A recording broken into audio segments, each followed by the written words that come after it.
Hey there.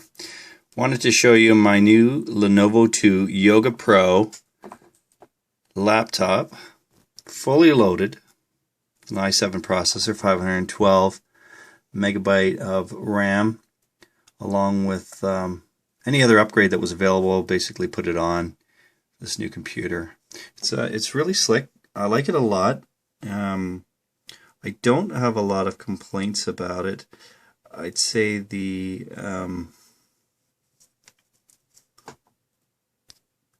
only thing that I really don't like about it is the multilingual keyboard, because I'm in Canada. It comes with kind of a cop-out. It's both a French and English keyboard. From a supply chain perspective, they chose to do that. But what it does is it results in an unnatural keyboard motion. Oftentimes you want to shift the shift key across. So I've added these stickers and reprogrammed the two keys. They add an extra key here. You can read about it in other videos to find out how upset Canadians are by it and how people have fixed it. But this is basically how I fixed it. And so it's not ideal, but it gets the job done. The alternative is to go and buy the computer in America, where when you bring it up to Canada, the warranty gets voided. So I wanted to show you kind of some of the features. At its thinnest point, it's actually, or the MacBook Air at its thickest point is actually thicker than the Lenovo all the way across. The MacBook Air is more of a wedge, but this is thin all the way across. So it's extremely light. It's about 3 pounds and thin. So it's a very handy computer. And I'll show you after. My stand underneath is a T430 ThinkPad, which is a boat anchor. Compared to this, it's very heavy, but it's about the same size screen. So this is really nice. What I also wanted to show you is the docking station that I've put here at the side, which is kind of hard to see, but it's a small ThinkPad docking station. Allows you to plug in multiple monitors. It's a replicator, not a, I shouldn't call it a docking station, it's a replicator. And there's a distinction, because it doesn't power the laptop. It does have some problems with it that you wouldn't normally have in a docking station. One of the big ones is the fact that I have a plug-in mouse that I use, and if you plug it into the docking station, some of the reviewers have said that it'll stagger, and that is true. It does do that. So I plug it right into the laptop. So if you think of a docking station as one point to connect, if you're coming and going, this is not that. I end up actually plugging in. What you'll see here is I don't have the power cord connected, but I need the power.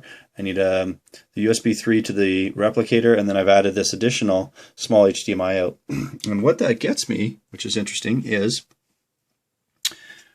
multiple monitor support. But the only video I've seen so far on YouTube shows that you can do 2 monitors as well as the laptop, which is pretty cool in and of itself, that the video card can actually manage that.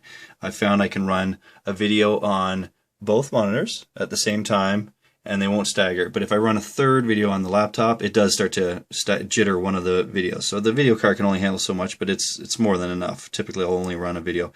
What's neat though is I figured out that if you, or basically just plug in this digital, or this additional micro HDMI out, it allows you to put a third monitor. And so you can actually run 3 monitors. Now these are fairly low res. They're older Dell monitors. They're 1600 by 1200, which was high resolution at the time, but definitely isn't anymore, given the insanely high resolution of the Lenovo, which unfortunately does decrease the battery life. It's good for about 6 hours on the laptop without power, versus say 9 or 10 hours with like a Mac laptop.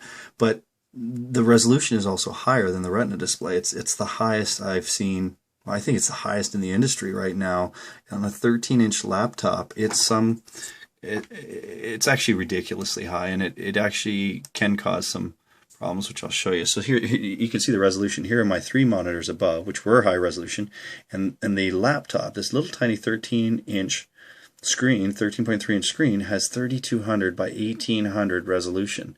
There is no other laptop on the market that I'm aware of that has that level of resolution. And is it overkill? Hell yes, it's overkill. It's crazy. There's some apps that you open up that will open up in a very small, because they're native. They open up. I think one of the ones was Chrome, and that has been since resolved. Windows This is Windows 8.1, and they are working on fixing some of the issues that have come up. But let me pull down Chrome here, and you can see Chrome. Chrome opens fine. People have said that it doesn't work well. Well, it works fine. So they have done some upgrades to the BIOS, and I'm sure there've been Windows updates to address any issues on a very high resolution screen, because we know that this is going to be more commonplace to have a higher and higher resolution. Let me show you what this insanely high resolution does when it scrolls up to the other monitors. It goes all the way across. To actually recreate those on these bigger pixels, it takes up, a lot more. It ends up taking up a lot more space, and this works really well. So Google is smart; it resizes and it goes to the right resolution on the bar. But watch what happens with Explorer. There's two versions of Explorer which I haven't quite figured out yet. So there's the one that you can open here, but then there's the one that seems to be built into 8.1, and I'm not clear yet on the difference. I haven't really checked into it, but this version that you open, you can see the resolution on the across. It looks fine in this very, very high resolution. But when you drag that very high resolution up into the other monitors, even if you resize it, let's say to a monitor, you end up with these giant cartoony buttons. They don't resize. And it's amazing. Firefox and Chrome resize, but native Windows doesn't know that it needs to resize for this new monitor. So now you've got these weird, cartoony, oversized browser with a giant bar here, giant buttons, and I'm not sure yet how to fix that. I don't think there's settings in Explorer that I can readjust for these monitors. So basically I can use IE down here, which will make more sense, and then I can then over here I can run Chrome and it'll look normal. Chrome and Firefox will look normal. Let me show you the video here. Okay, that's just music. By the way, the sound on this is incredible. And then let me show you a video. So here, at the same time, we'll run, whoops, let me switch up that. We will run, but you can see there's no jitter. The sound is not a problem, but it doesn't create any jitter running. I think we can run, if we run 3 or 4 videos here, you're going to see that the video card gets overloaded. And the reason is because it's a 4400, I believe, is the Intel built-in video card on this. The Mac has the 5500, I believe. So it's got the generation above the in video card, built-in video card that that the Lenovo has. So that's as good as you can get. It's 4400. It seems pretty common on the PC side. I haven't really seen a lot of the 5000 series integrated video graphics cards. I've only seen that spec so far on the, I believe it's the MacBook. One thing that I would recommend if you do end up getting the Yoga 2 Pro, it's an excellent computer. It flips into tablet mode. Is getting this sleeve thing. And it's got like a really weird material. It's like a rubbery leather type of material. It's definitely manufactured, but it's got a very nice grippy feel to it.